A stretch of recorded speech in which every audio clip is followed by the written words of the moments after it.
میرا امیر اہل سنت سے سوال یہ ہے کہ اسراف کیا ہے، اس کی تعریف، اور مزید یہ کہاں کہاں اس کا استعمال ہو رہا ہے یا اس کے کیا نقصانات ہیں؟ اسراف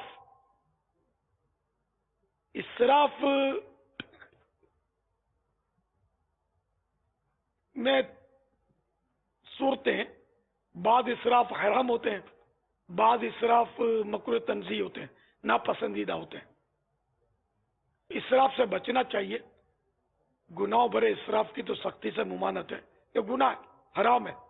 جیسے کہ یہ پانی پی کر یوں پھینک دیتے ہیں نا، بلا ضرورت پھینک دیتے ہیں، عادت ہے، یہ حرام ہے، یہ پانی ضائع ہوا۔ اسی طرح وضو کے لیے پہلے نل کھولتے ہیں، پھر یہ آستینے چڑھاتے ہیں بعض لوگ، یہ پانی ضائع ہو رہا ہے، یہ اسراف حرام ہے۔ نل کھلا چھوڑ کر مسا کر رہے ہیں، نل سے پانی دڑ دڑ دڑ دڑ گر رہا ہوتا ہے، یہ پانی ضائع ہو رہا ہے۔ ایک قطرہ بھی بلا ضرورت نہیں ضائع ہونا چاہیے۔ اس طرح کھانا بچا ہوا پھینک دیتے ہیں، ایک عام، یہ تو عام ہے، کچرا کنڈیوں میں پھینک دیتے ہیں، روٹیاں بچی ہوئی بلا ضرورت نہیں، بس نہیں خلاص کھا لیا، بچ گیا، پھینک دیا۔ ادھوری کوئی چیز کھائی، پھینک دی، تو اس طرح پھینک دیتے۔ ہاں کسی نے جیسے کہ پانی پیا ادھورا اور یہ پیالہ یا گلاس رکھ دیا، پھینکا نہیں، رکھ دیا، اس کو ہم گناہ نہیں کہیں گے۔ اب جو پھینکے گا ذمہ داری اس کی ہے کہ وہ پھینکے نہیں۔ کھانا کتنا گراتے ہیں کھاتے ہوئے، وہ پھینک دیتے ہیں، وہ کچرے میں ڈال دیتے ہیں اس کو۔ حالانکہ ایک ایک دانہ اٹھا کے کھا لینا چاہیے۔ اس کے تو اپنے فضائل ہے کہ جو گری ہوئی روٹی دسترخوان سے گری ہوئی روٹی کھا لے، اس کی مغفرت کی بشارت ہے، اس کے بچے بے عیب پیدا ہوں گے، خوبصورت پیدا ہوں گے۔ تو فضائل ہے اس کے گری ہوئی دسترخوان پہ، تو ایک دانہ بھی، ایک آدھا دانہ بھی نہیں گرے۔ مسالہ لگا ہوا ہڈی پر ہے، وہ بھی چوس چاٹ کر، دوسرے مسالے گرم مسالے ہوتے ہیں الائچی وغیرہ، یہ چاٹ کر چوس کر پھر ڈالنا چاہیے۔ تو یہ کوئی کرتا لاکھوں میں، باقی گراتے ہیں، اور خاص کر یہ عام مل کے کھاتے ہیں نا، اس میں زیادہ گراتے ہیں کہ میں رہ جاؤں گا، کہیں بھوکا رہ جاؤں گا، یہ میرا بھائی کھا جائے گا، اس کا بس چلے تو چھین کے نوالا منہ میں ڈال لے، لیکن بیچارے کا بس نہیں چلتا، تو پھر یہ جلدی جلدی آدھا گراتا آدھا کھاتا ہے۔ پھر اٹھا کر کھاتا ہے جو تھوڑا بہت سمجھدار ہے، تو اٹھا کر الٹے ہاتھ سے اٹھا کر منہ میں رکھ لیتا ہے، تو یہ بھی سنت چھٹی، الٹے ہاتھ سے منہ میں رکھنا۔ تو الٹے ہاتھ سے اٹھایا بھی تو سیدھے ہاتھ میں رکھ کے پھر منہ میں رکھنا چاہیے۔ تو اسراف میں جہاں مالی نقصان ہوتا ہے تو یہ تو حرام ہوتا ہے کہ مال ضائع کرنا حرام ہے۔ چائے بچا کر رکھ دیں گے، ٹھنڈی بوتل پیئیں گے تو کچھ نہ کچھ بچا دیتے ہیں، تو اب یہ کہ بچا کر جو بوتل میں چھوڑی، یہ گناہ اس کو نہیں کہوں گا میں۔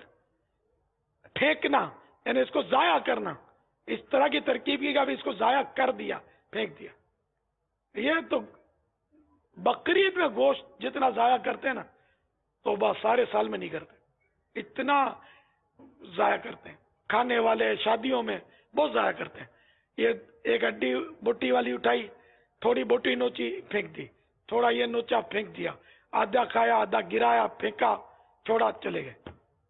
یعنی کسی کی دعوت میں شادیوں میں جاتے ہیں تو شاید گناہوں کے بغیر واپس کوئی اللہ کا ولی، نیک بندہ، ولی اللہ نکلتا ہوگا، باقی تو اتنے اس میں گناہ کرتے ہیں، پھینکنے کا خاص کر کے جس کی انتہا نہیں۔ حرص اور یہ تو الگ، لوٹا لوٹ جو کرنا اور حرص کے ساتھ بغیر چبائے نگلتے چلا جانا اور پیٹ کا ستیہ ناش کر دینا، یہ تو عام ہے۔ تو جہاں بھی جائیں، دعوت میں بھی جائیں، تو سنبھل کر سنت کے مطابق کھانا چاہیے، اسراف سے بچ کر کھانا چاہیے، اسراف نہیں ہونا چاہیے۔ اسراف کی جو بابا تعریف یاد آتی ہے، اگر آپ کو یاد ہو، غیر حق میں خرچ کرنا، یہ اسراف۔ جی جی جی، غیر حق میں خرچ کرنا، صحیح ہے۔ پھر اس کی حکمتیں، وہ صورتیں حرام، مال ضائع کرنا پائے، اعلیٰ حضرت نے شاید اسی تعریف کو باقی رکھا ہے، غیر حق میں خرچ، غیر حق میں خرچ کرنا، اسراف۔ واللہ تعالی اعلم ورسولہ اعلم عز وجل وصلی اللہ تعالی علیہ وآلہ وسلم صلو علی صلی اللہ الحبیب تعالی علی محمد۔ سوال کسی نے یہ کیا ہے مدینہ۔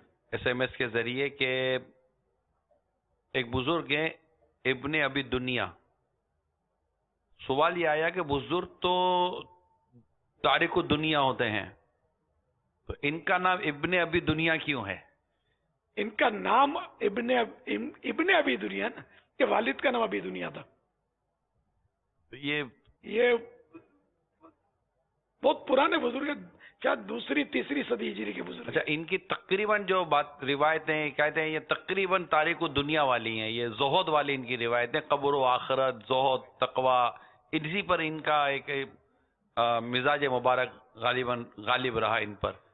نہیں تو دنیا کیا ہر صورت میں بری ہے؟ اب آپ اس وقت کہاں سے بول رہے ہیں؟ جنت سے بول رہے ہیں کیا؟ کہاں سے بول رہے ہیں؟ دنیا میں ہوں. تو آپ دنیا والے ہوئے نا، تو آپ بھی دنیا کے معنی ہے دنیا والا، تو اس میں کیا مطلب برائی ہے؟ یہاں تو جس کو دیکھو وہ عالم ہوتا ہے، عالم نام رکھتے ہیں. کیا کیا نام، عالم کے ساتھ پھر کچھ اور بھی ساتھ شامل کرتے ہیں. عالم کے ساتھ وہ ہاں، ان کا پورا نام جو ہے نا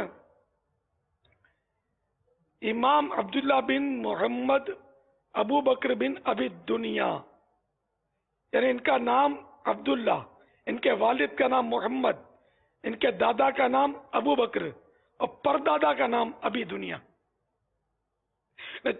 وہ چوتھی پشت پر جا کر جو دادا ہوتے تھے ان کا نام ابی دنیا تھا، لیکن وہی کہ وہ دنیا میں تو ہم سبھی ہیں، تو ہر صورت میں دنیا بری نہیں ہے. دنیا وہ بری ہے جس سے آخرت کو نقصان پہنچے. باقی ماں باپ کی خدمت یہ وہ دنیا نہیں ہے، بلکہ دنیا میں رہ کر ماں باپ کی خدمت یہ آخرت کی سعادت ہے. اولاد کی نیک تربیت یہ بھی کوئی مذموم دنیا نہیں ہے.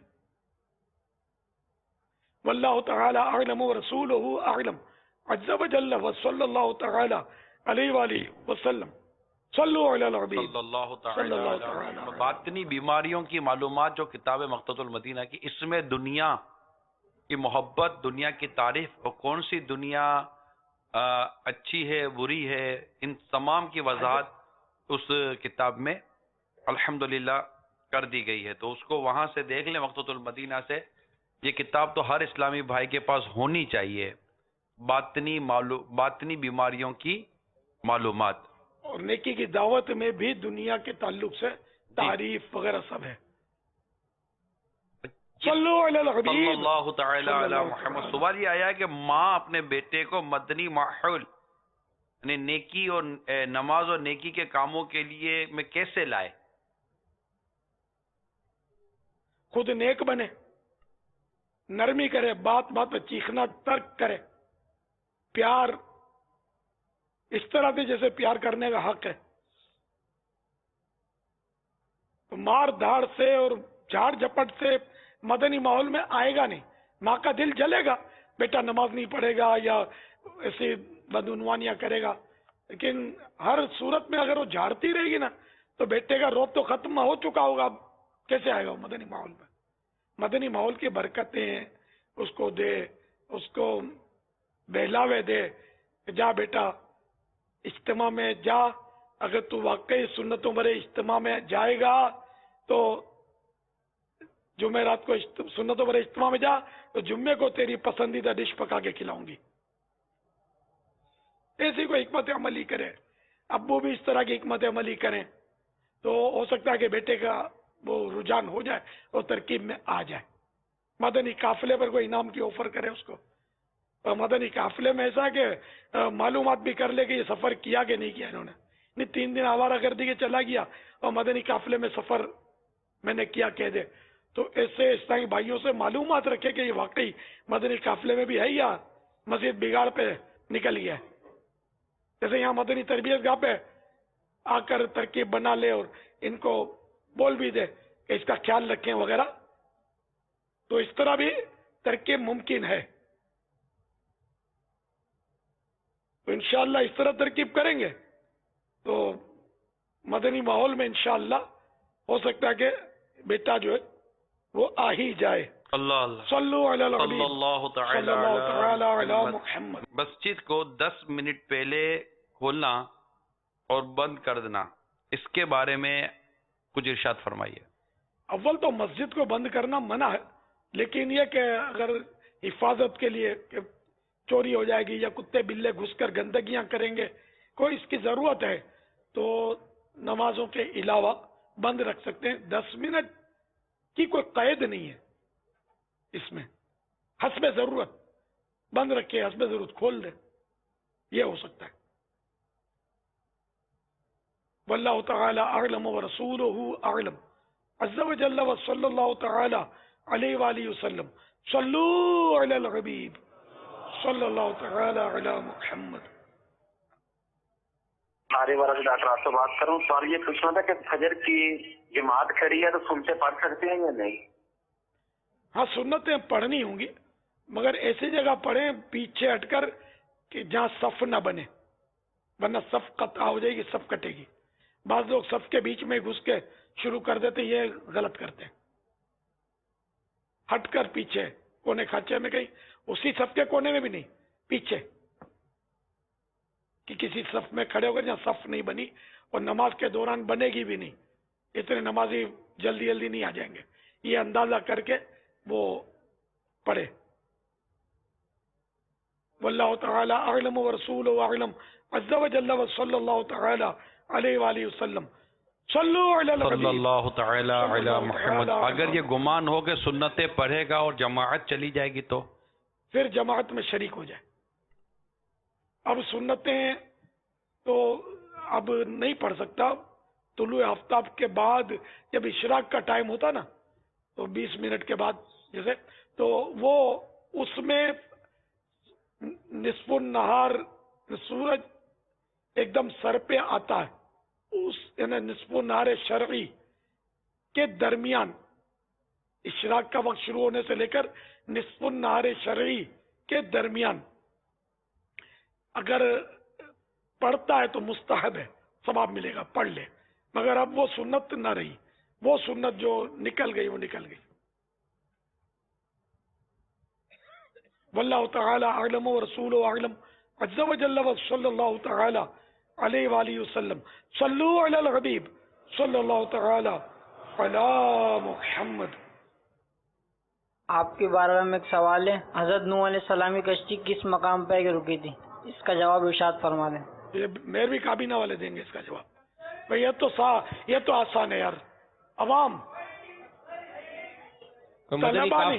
مدنی قافلے کی تاریخ اگر دے دیں اور جواب بھی بتا دیں. ویسے بھی 5, 6, 7 فروری کو تو دھوم دھام سے مدنی قافلوں کی ترکیب انشاءاللہ ہے.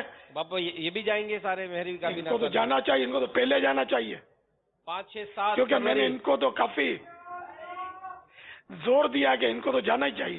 5, 6, 7 فروری کو جو نیت کریں باپا کی بارگاہ میں پیش کریں مدنی قافلے کی نیت. آگے والے تو ابھی سوچ رہے ہیں. جمعہ چھٹی 5 فروری اور 7 فروری بھی چھٹی ہے، اتوار، سیٹرڈے بیچ میں ہفتہ ہے، وہ چھٹی کر لیں تو 3 دن کا مدنی قافلہ آپ کا.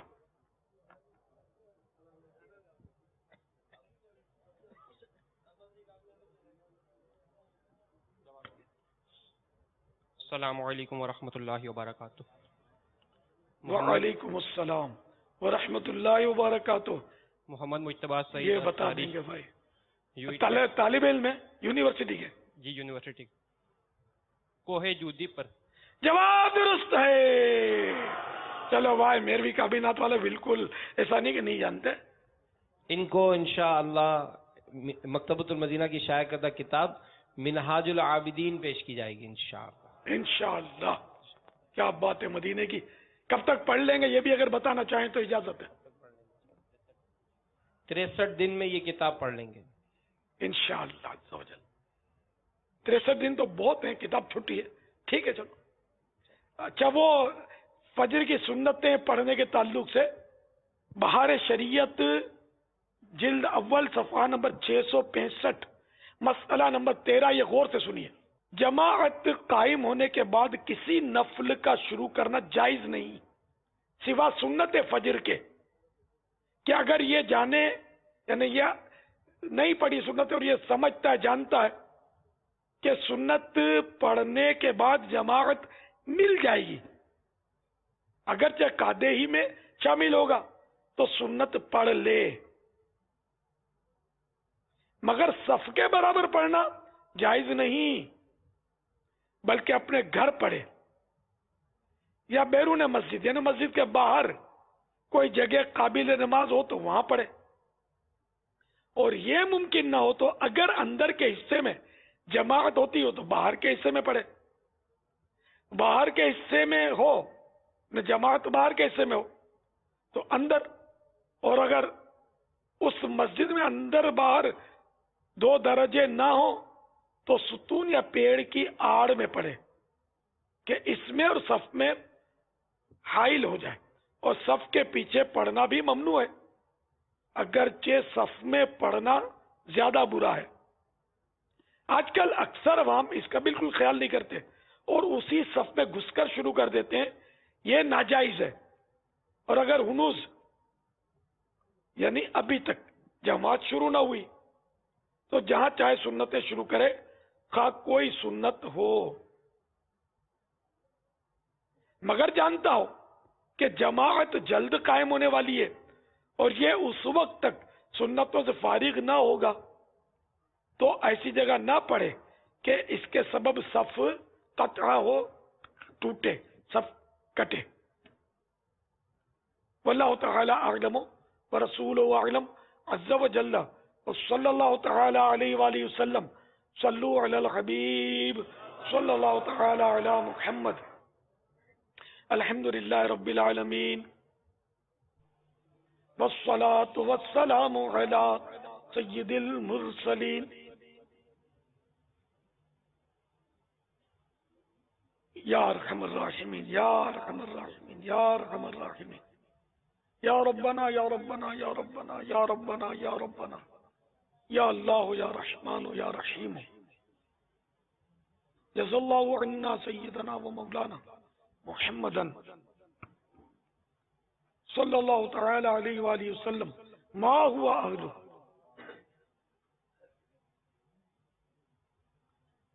اللہم ربنا آتنا فی الدنیا حسنة وفی الآخرة حسنة وقنا عذاب النار۔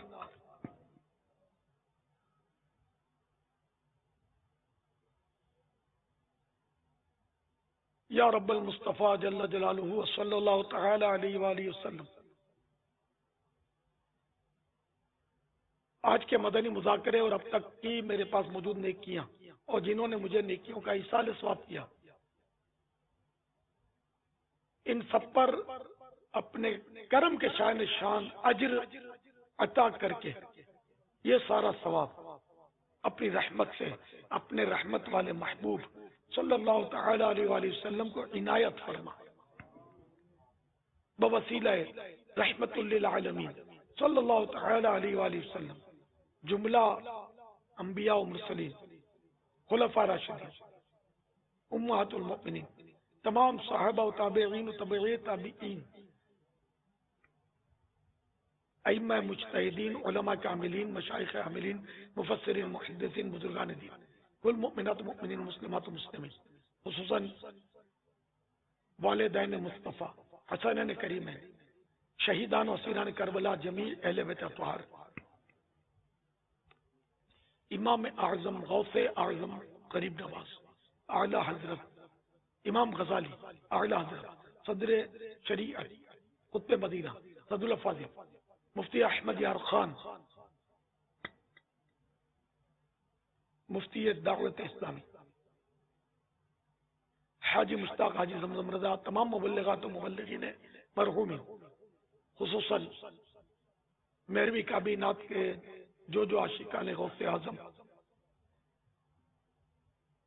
تمام مدنی حلقوں میں شرکت کریں، ان کو بھی یہ ثواب پہنچے، کہیں گھومنے گامنے نہ جائیں، ان کو بھی یہ ثواب پہنچے، آمین بجاہ النبی الامین صلی اللہ تعالی علیہ وآلہ وسلم۔ خصوصاً 5، 6، 7 فروری کو بننے والے مدنی قافلوں کے مسافرین، خصوصاً مدینہ الاولیاء چٹگام میں شریک ہونے والے عاشقان بغداد اور فقراء المدینہ، آمین بجاہ النبی الامین صلی اللہ تعالی علیہ وآلہ وسلم.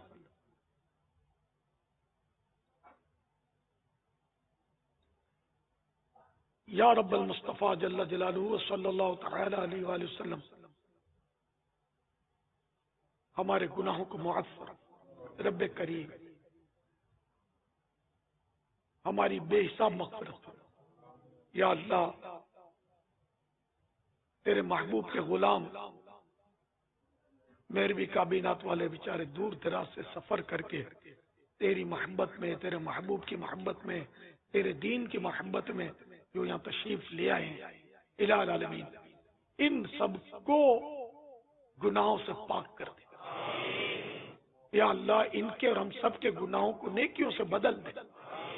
الہ العالمین ان سب کی بے حساب مغفرت کر دے، ہماری بھی بے حساب مغفرت کر دے.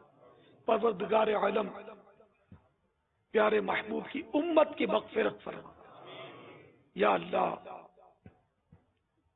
ہم سب کو نیک بنا دے، پرہیزگار بنا دے، سنتوں کا پابند بنا دے، سچا عاشق رسول بنا دے. الہ العالمین قبر و حشر کی تنگیوں، وحشتوں، تکلیفوں، آفتوں سے نجات عطا فرما. الہ العالمین زیر گنبد خضرا جلوہ محبوب شہادت جنت البقیع میں مدفن اور جنت الفردوس میں پیارے حبیب صلی اللہ تعالی علیہ وآلہ وسلم کا پڑوس نصیب فرما. یا اللہ ہمارے بیمار اچھے ہو جائیں، ہمارے قرض دار بارے قرض سے سبک دوش ہوں. الہ العالمین تنگ دستوں کی تنگ دستیاں دور ہوں، قرض داریاں دور ہوں، بے اولادیاں، گھریلو ناچاکیاں، مقدمے بازیاں دور ہوں. الہ العالمین مظلوم قیدی رہا ہو. کہتے رہتے ہیں دعا کے واسطے بندے تیرے، کر دے پوری آرزو ہر بے کسو مجبور کی.